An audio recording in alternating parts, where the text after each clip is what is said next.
And there is Fermin Chirino as he comes into this building ready. He hopes to surprise Mike McCallum. His last fight, you saw a 10-round loss to Tony Thornton, went the distance with him. That would give him some encouragement perhaps for this match. Mike McCallum, the former champion, blue-collar worker in boxing, great boxer. Let's take a look with Wally. For 35-year-old Mike McCallum, tonight's fight is the last obstacle before he attempts to become a world champion for the 3rd time. Interesting thing is, McCallum's a former 2-time world champion who has never lost a title in the ring. He lost one to the scales and another to the boxing politicians. But there's one title that McCallum has never lost, and that is his nickname of the Body Snatcher.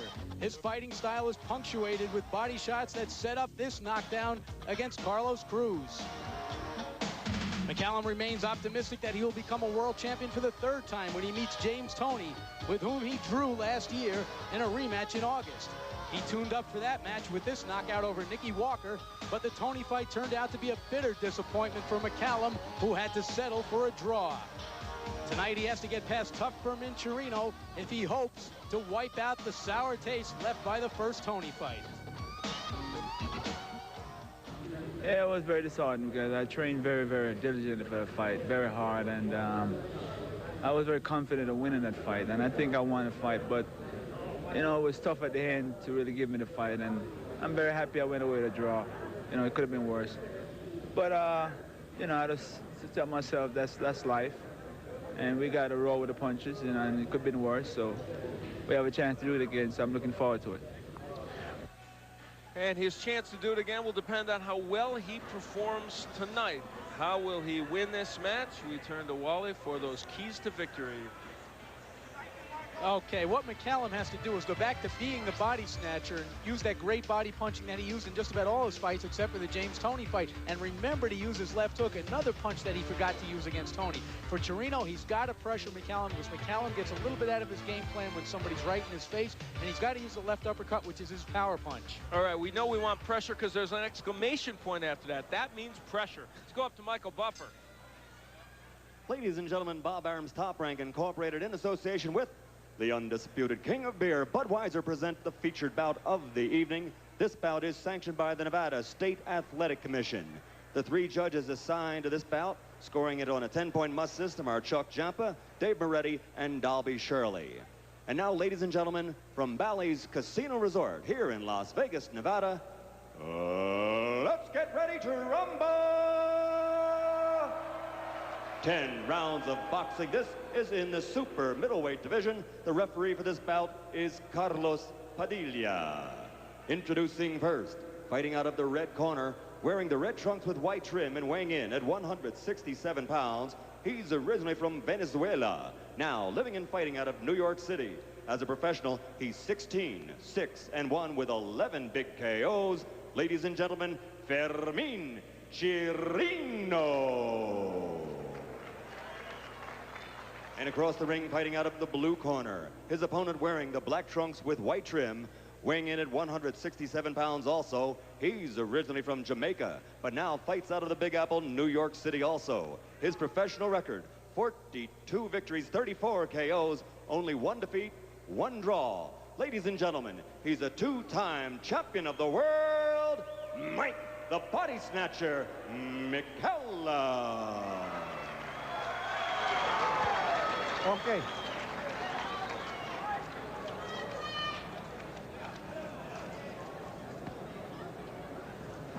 Okay, you already given instructions. Any question? Okay, sige, come on. There is Mike McCallum, 2-time former world champion, 35 years of age, who is hoping for a win tonight to get an August date with James Toney. And on the other side of the coin, Fermin Chirino, hoping to get over the hump and beat a top middleweight, well, sometimes super middleweight, but really both these men are middleweights by trade, even though they're fighting just above the 160-pound limit. The knockout ratio. You see McCallum not really considered a knockout puncher, but he does have a lot of knockouts on his record. Chirino can punch too, though, as we saw in the fight against Keith Providence. Gets a right hand in right off the bat.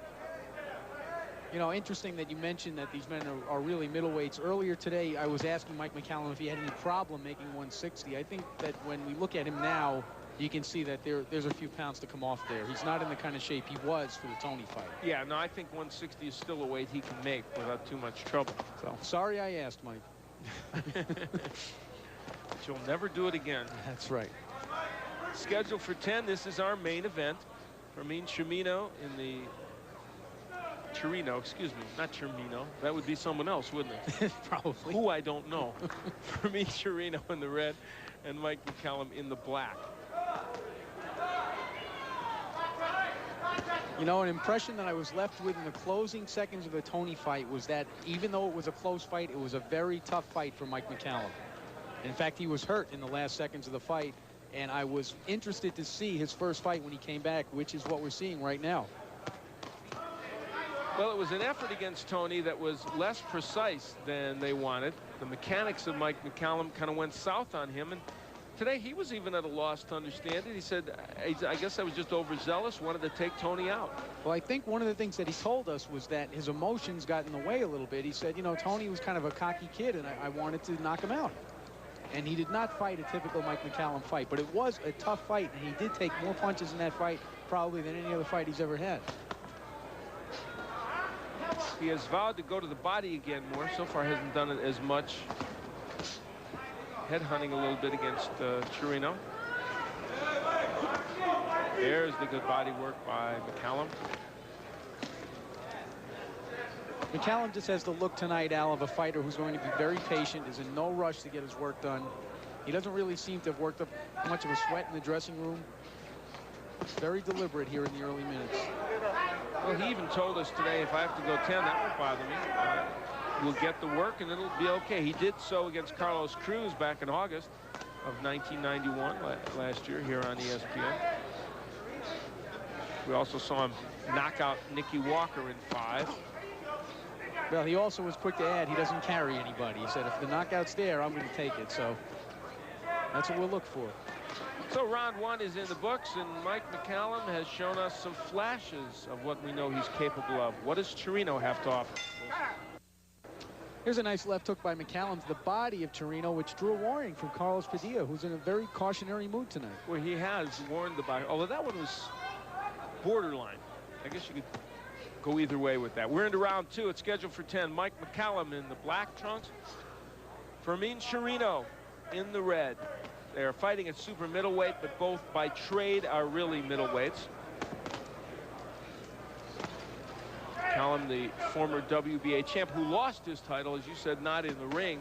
Good right by Chirino, but because it was stripped of him by the WBA. Really, they say when they wouldn't pay more extortion money is the way they put it. Absolutely true. And the interesting thing was that the two men who were matched for his title were fighters who had been beaten by he and James Toney. That's true. Reggie Johnson and Steve Collins. Johnson ended up winning that title. Good work to the body there by McCallum. You know, the story of Mike McCallum's title being taken by the WBA, just it contains all the elements that's wrong with boxing today. And, you know, maybe we can get into it if the fight keeps going, but it doesn't seem to bother McCallum very much. So, you know, I'll temper my criticism somewhat, but it really is, a rotten story. I think he's stoic enough to not let it bother him. Basically, he fought James Toney, who was the IBF champ, and he was WBA. They were unifying titles. Big right by McCallum. And the WBA first wanted money to let the title be defended against Toney. Then they wanted more money, and when he wouldn't pay them more money, they stripped him. Well, the thing is, they agreed to a certain price, and it's standard procedure in boxing that when a #1 challenger, when a champion is to fight a #1 challenger, they often offer him step-aside money so he can get a bigger fight and then go back and fight him afterward.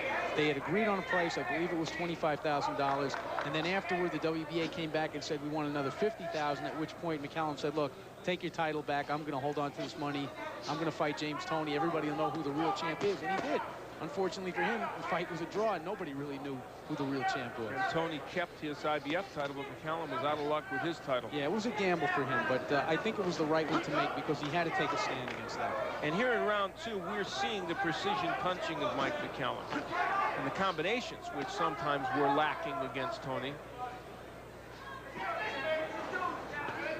Well, there were times, actually, what surprised me about the Toney fight was that McCallum chose to slug with Toney, and there were times when Toney chose to box with McCallum. Yeah, uncharacteristic of both men. And actually, each of them did the other guy's game pretty well. That looked like a low blow. But that left hook to the body is getting the right hand down of Chirino and allowing McCallum to get the left hook to the head now. So round 2, a very nice round for Mike McCallum, and Fermin Chirino hoping to regroup.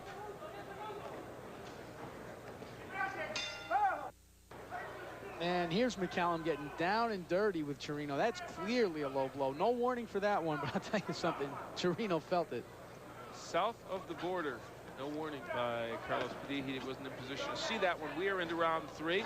McCallum going after that body again. It is his trademark. He does it well. And he's really now starting to get into the flow of this fight. I thought he was a little flat in the first round, but now you can see McCallum more busy than Chirino, landing a better percentage of punches. Still not quite up to his vintage level, however.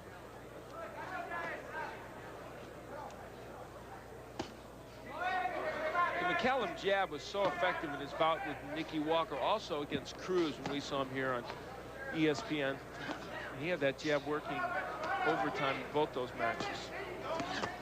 McCallum is one of those fighters who can basically do whatever he wants on any given night, and he knows how to tailor what he does depending on how his opponent fights. Now, he didn't use the jab very much against Tony. Another warning for a low blow. He is doubling with the left hook, though, McCallum. See, all this precision punching and the short punching by McCallum, a lot of it was missing. Oh, excellent straight right hand against Chirino. And that's exactly what I'm talking about. Chirino, I keep saying Chirino. Why do I do that? What do you think? Maybe if he had a name change, you know, it would help him in the boxing world. I know it would help you. It certainly would. Anyway, Chirino is taking those straight rights down the pike, and James Toney wasn't getting hit with those as much because McCallum was throwing them wide. I also think McCallum was not, if not wary, at least aware of Tony's left hook, which is a very good punch. And one thing about a straight right like that, it can leave you open for a left hook counter. McCallum hitting Chirino with another left hook to the head. He's doubling up with that punch excellently.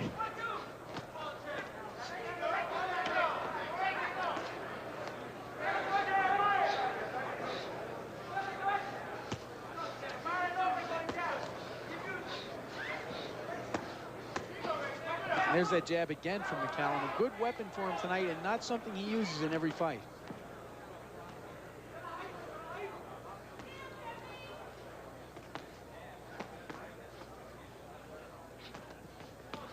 There's the hook again by McCallum. Well, he has found a home for that punch, both to the body and the head. And Wally, I think he has stunned Chirino with him a couple times. Well, he's certainly wearing him down because he's a much stronger puncher also than Chirino. But what gets me is that he's able to place those body shots right on the belt line. He's had 2 warnings from Carlos Padilla, but that was a very painful place to get hit, right on the hips.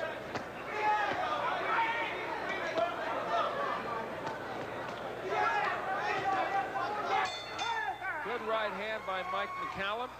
Punctuates what... Here's a nice counter right by McCallum. Chirino ran into that punch. The right straight up the gut. I'll tell you, you know, Mike McCallum's punches have been a lot straighter in this bout than they were against Tony. Yes, they have. Thank you for agreeing. I do agree, but I think we disagree on the reason why. Oh, that's the only thing. All Yeah. right. Well, hey, we can't agree on everything.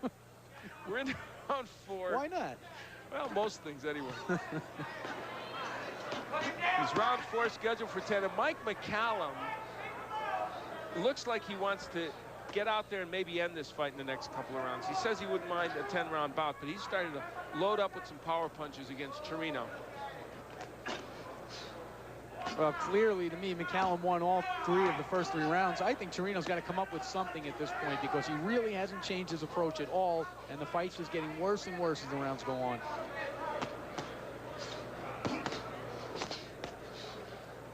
Wow. Up to through the third. It's in the That's third just round. in round 3. Wow, 61%. 72 landed to just 15. McCallum out power punched Chirino. Oh, I'm doing it now. Chirino, 49-6 in round 3. Spectacular performance in that round by Mike McCallum.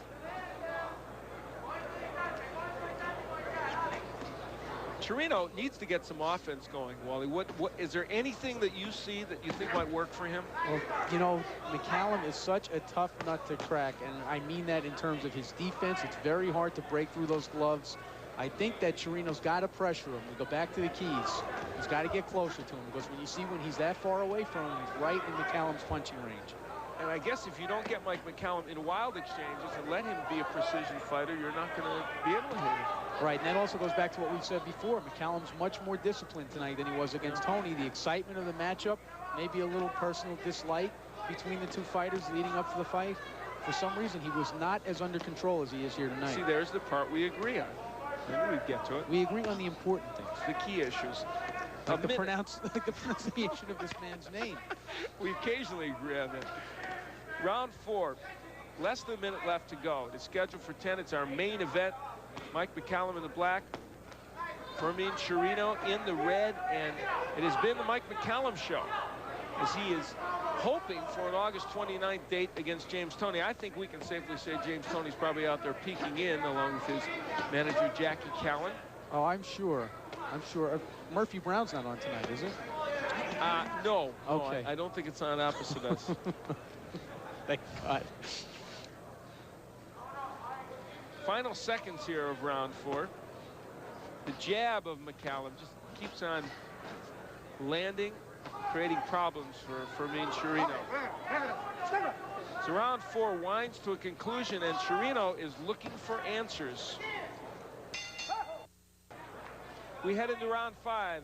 Fermin Chirino comes out to meet Mike McCallum. It has been a bout that has been dominated by McCallum's body work and precision combination punching. Wow, and that McCallum jab, really, that has been the punch of the fight so far. Also, you know, with some close competition from the left hook, but I think that he's landed more jabs than just about anything else he's thrown tonight. And with an occasional right hand thrown, another right hand to the body that may have strayed a little bit low. McCallum has been warned. I have to say, I'm a little surprised by Chirino. I think he's a little frustrated now. I think he even expected to be able to hit McCallum more than he has, but he hasn't really changed his approach very much through the first 5 rounds, and that surprises me a bit. Good left hook by Fermin Chirino. You know, I think Mike McCallum has gone through his whole career being a guy that everybody really thought they could beat, and almost nobody has. Right. He's like the pitcher. You sit in the dugout and you go, boy, you don't look so tough. And then you get up there. He's a very, very deceptive fighter.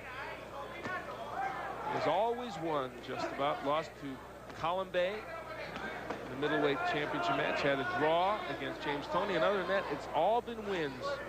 One of his most dramatic came here in this city against Donald Curry, which he retained his junior middleweight championship. I think it's safe to say probably his most spectacular win. 1987, Curry had him hurt and all but out in about the 3rd round, I guess. In the 5th round, he hit Donald with a huge left hook. And that was at a time when Donald Curry was still considered one of the top 5 fighters in the world. That's right. He'd lost to Lloyd Huntington, but was on his way back with some good performances. Here is McCallum performing well on the inside. Those punches, I think, really are starting to take their toll on Chirino. Now, he's not a one-punch knockout artist, but he is heavy-handed, and he gets a lot of leverage into each punch, especially the short ones on the inside. Something I wanted to say about the Curry fight, now that's back in 1987. Back then, people were saying that perhaps Mike McCallum was too old. Yeah, good point. We are now into 1992. And Donald Curry is retired, happily. And managing Skipper Kelp, who mentioned earlier, and managing many of his business enterprises. But I mean, that really shows you something about Mike McCallum. He was considered too old 5 years ago, and now Curry is a manager, and McCallum is still fighting for titles. What Mike McCallum's doing now, they're pushing some of his punches a little bit. I don't know if it's fatigue or just... Well, I don't think this is his best weight either. No, but he's landing some excellent uppercuts.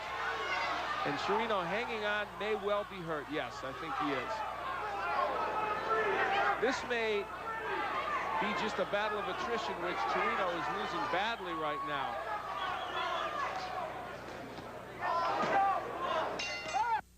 We've got him. Now, here's some textbook infighting by Mike McCallum. Watch that. Slips to his left, throws a right uppercut, slips to his right. Beautiful. He is good on the inside and the outside. It's part of the reason why he is such a good ring technician. We are into round 6. Mike McCallum in the black trunks. Fermin Chirino is in the red. Chirino has had a very, very difficult time in this match. Has never really gotten into the flow, has not been able to get untracked offensively, and this 29-year-old is in trouble. Well, you have got, what else? A shutout. No surprise there. I thought the first round was semi-close, but after that, it's been all McCallum and by a wider margin each time. If you let Mike McCallum pound you with the jab like that, let him get ahead of steam and throw combinations, you're going to be in huge trouble. And Chirino has allowed him to do that. And you can't back up. You really can't back up. You have to try and move side to side and get inside those punches if McCallum gives you any room to get inside. Evidence of a big fifth round by Mike McCallum. And round 6 is going the same way.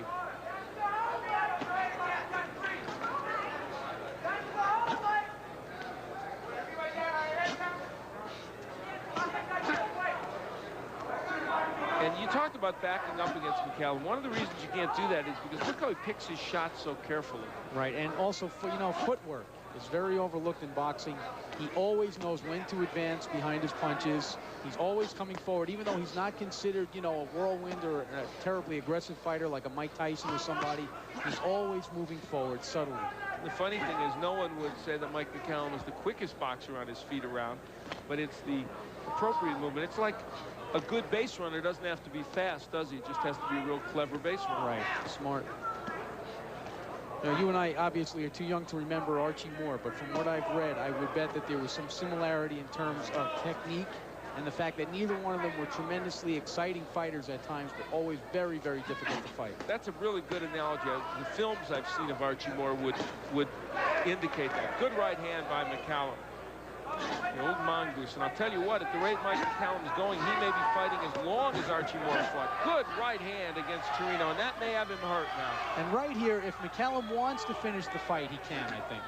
I think he'll try, or he'll certainly try and land the kind of combinations that will hasten Chirino's demise. This is the kind of bout that could be stopped in the corner in between one of these rounds. We'll see. In round 6, Mike McCallum showing us there is a lot of life left in this 35-year-old body. Make no mistake about it.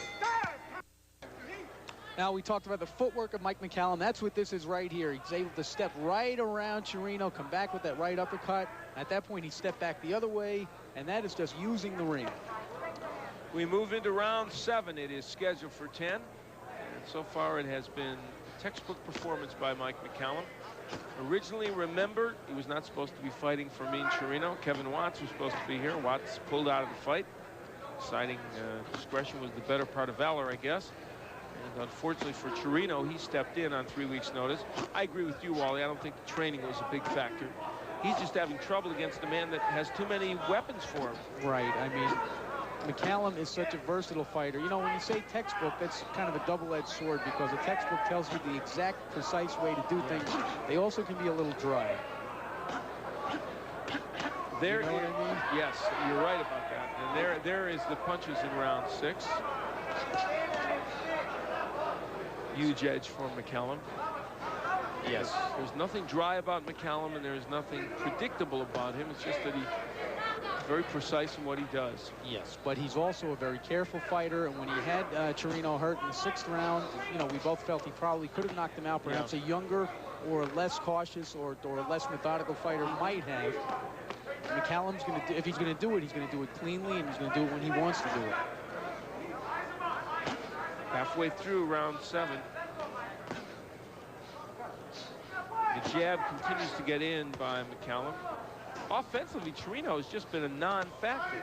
Except for the first round. I think that he's found that he's getting countered too much, and I think he's a little bit hesitant to throw his punches in the first place. And the second thing is that he's just a little bit out of range because he's backing up. Just over a minute left to go in round 7. It has been a mirror image of virtually all the ones that have preceded it.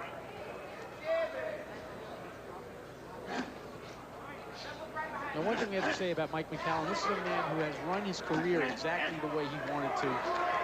made his own moves, you know, told the WBA, you know, what they could do with their title belt when he wanted to. He fights the way he wants to. He's been encouraged to be more exciting. This is the way he fights, and I'll tell you, it's been good in 42 out of 44 fights.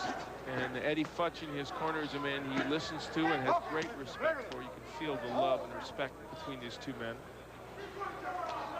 Under a half minute left to go in round 7. And Fermin Chirino has not gotten his wake-up call yet, and boy, I don't know if it's coming.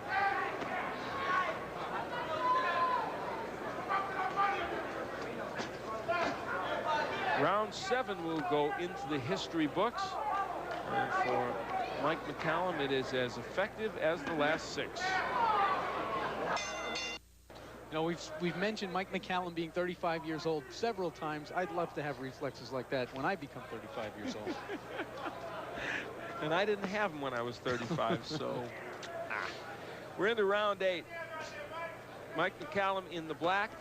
Fermin Chirino is in the red. Al Bernstein along with Wally Matthews. Barry Tompkins is in France, where he's getting ready for the French Open, the tennis tournament here on ESPN. Poor Barry. What a shame. Got to eat that French food. Oh. Here are the punches through 7. Boy, McCallum landing a big right hand. His 352nd punch, perhaps. Throwing a lot of punches, landing more than half of them. I mean, that's a very, very good performance.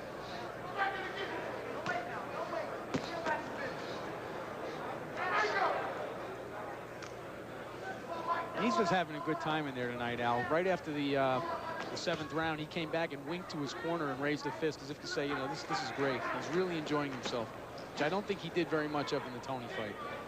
Had his moments there, to be sure. It ended up a draw. A draw that, in truth, many people thought could have gone to Tony. Tony's had some very close decisions that some thought he lost, but in that case, it was one he won. Well, let's talk for a moment about, as we watch this one unfold, McCallum, Tony 2, set for August 29th. If McCallum wins this, which it looks like it is, what about it? Can McCallum take a step up? And is the Tony bandwagon, which is slowed a little bit, is that toward an end? Well, I'll tell you, first of all, let me say that I was one of the people who thought Tony won the fight, and I thought it came down to the final round, which I thought was clearly Tony's. Otherwise, I thought it was a nip-and-tuck fight all the way. I think McCallum can improve off it because if he fights a disciplined fight like this one, you know, Tony has not looked very good since that fight. He's had trouble making the weight. That was a big right hand by McCallum. McCallum is now hurting Chirino, wanting to perhaps get him out of there. And this might be the round in which he would do it. There's swelling around both eyes. The doctors might take a look in between rounds if they don't think about it during the round. McCallum is just ripping him to the body and the head. Oh, those were terrific body shots. A lot of leverage by McCallum. And right on the waistband. This is more one-sided than I even imagined this match would be, Wally. I really thought Chirino would be able to give him a little bit better go. I thought he would too, but that just shows you where McCallum is in relation to the other people that Chirino has done well with. You know, it's almost a who's who of the division. Matthew Hilton, Stevie Collins, Nigel Benn,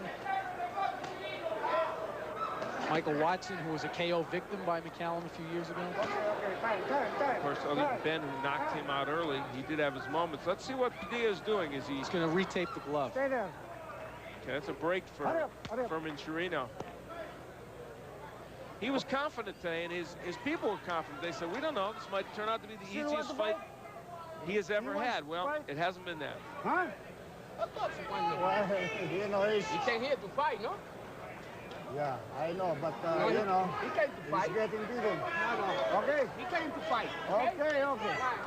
Well, you heard that little debate in the corner. Carlos Padilla says, does your guy want to fight? And his cornerman said he came here to fight. Well, he has, but unfortunately not effectively, and he is taking a bit of a beating.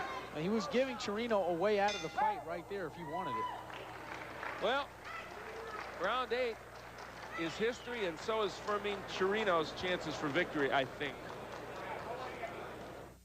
Padilla was actually giving the corner a chance to get Chirino out of this fight late in the 8th round. They didn't take it. They want to go the distance. Wow, look at that. That's the most one-sided round of the fight so far. 66-9 in punches landed. And McCallum has got to be hovering around 60% landed, I would think, for the match. You're well over 50 in any case, and of course that's spectacular.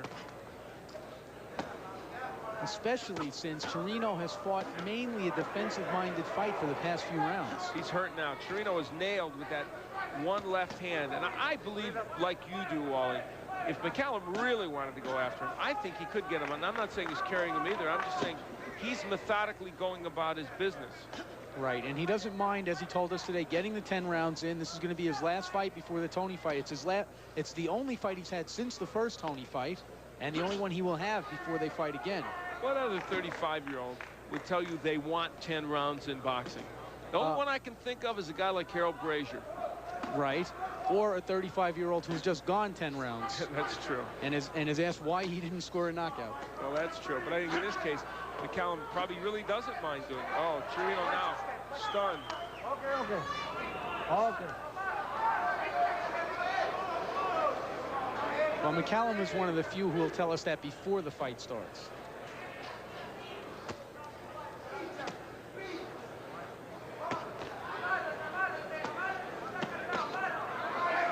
Chirino's face is just a mess now. He is getting hit to the body with some huge shots, and he's not been able to counterpunch at all, allowing McCallum just free rein.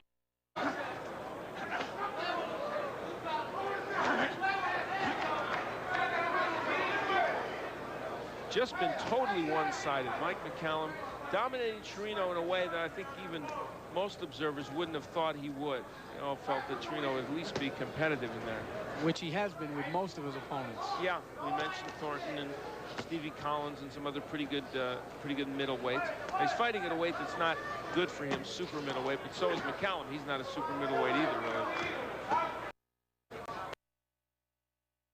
And with Lindell Holmes, who was at 168-pounder. Yeah, had a championship in that division. His way with Chirino.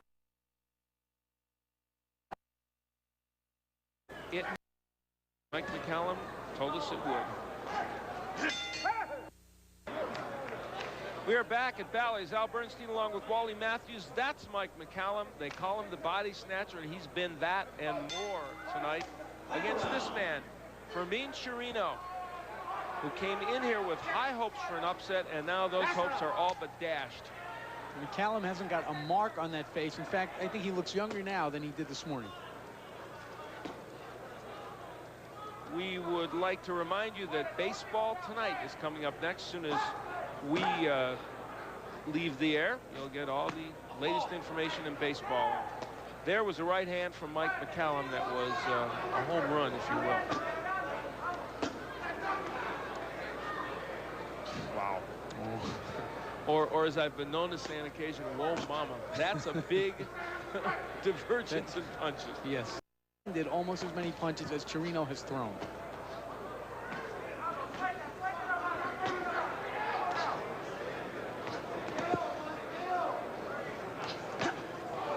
Excellent right by McCallum. He's thrown many of those in this match, although the hook has been his primary weapon, I think. Jabbing up and down. You know, when you look at Mike McCallum, it's the old thing, as we said before, you feel like, but if you add some hand speed and you throw some combinations, you should be able to handle this guy. But no. Because he knows too much boxing. He really does. And he looks like you can hit him, but you can't. James Toney did plenty of times in their match. And part of that was that Mike McCallum abandoned his normal style very much of that fight. But still, let's give Toney credit. And it's looking for all the world like August 29th will be the rematch between McCallum and Toney. First one, of course, very exciting. Probably the best fight of last year, so I'm looking forward to that quite a bit. And to be honest with you, at the end of the first fight, I would not have given Mike McCallum much of a chance to win a rematch, but I certainly do now. Events change, don't they? Toney has been really a little shop-worn in some of his performances. And here McCallum's not looking too bad. Granted, it's not against the real top middleweight, but against the guy that has some skills. And those body shots are special. I'll tell you what, Chirino is no worse than, let's say, Glenn Wolfe, who James Toney did not look that good against in his last fight. That's a very good point. As a reminder, baseball tonight coming up.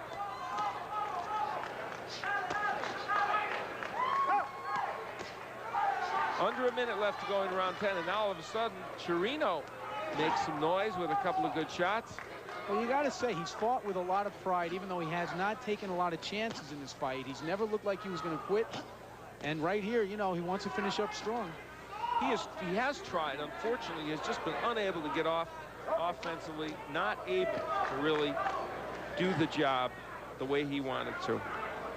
McCallum, one thing you have to like here, Wally, whatever you want to say, here's this 35-year-old who's probably going to throw as many punches in this last round as maybe he did in the third or fourth or fifth or even maybe the first.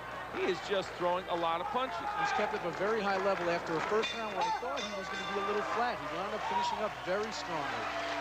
It is over. They've gone 10.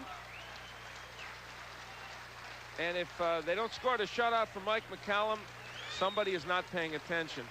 But following us tonight, baseball tonight, that's really disappointing for that young man.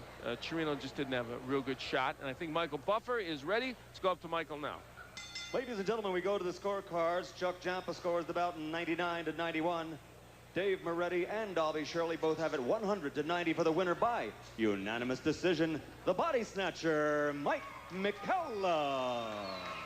So Mike McCallum wins and sets up that August 29th rematch with James Toney. For Wally Matthews, I'm Al Bernstein. We'll catch you next time on Top Rank Boxing.